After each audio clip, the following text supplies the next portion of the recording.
Evo da vidimo kako Amerikanci su okitli za ove praznike. Neki su okitli, neki nisu, a nažalost vamo nekom je se nešto desilo. Ovo ne pripada kićenju, ovo je hitna služba. Nekom je nešto se desilo.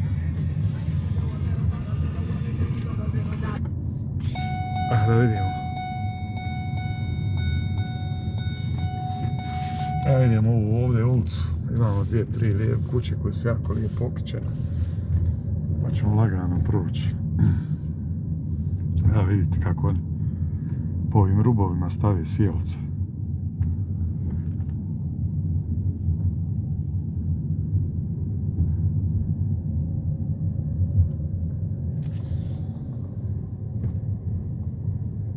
Imamo ovdje jednu crvenu jelkicu.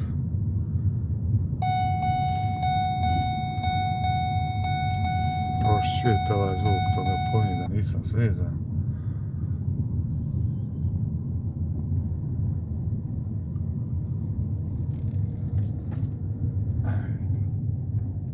Neki Amerikanci jako puno daju para za ove ornamente.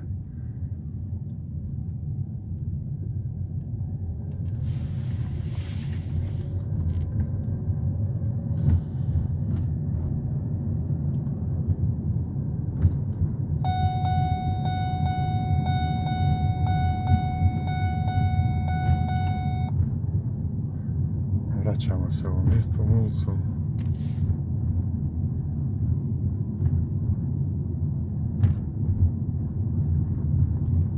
Pa ćemo malo lijevo vamo.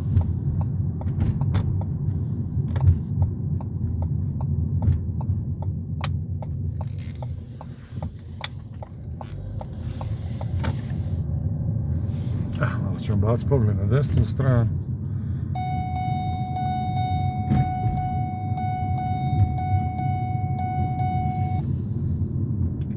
Znam ovo gore kako one po ovim rubovima, da li se oni penju s ljestvama ili nekako drugčije. Jako je visoko gore.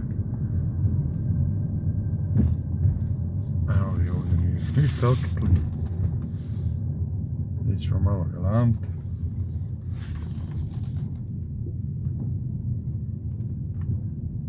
Jeboli miš.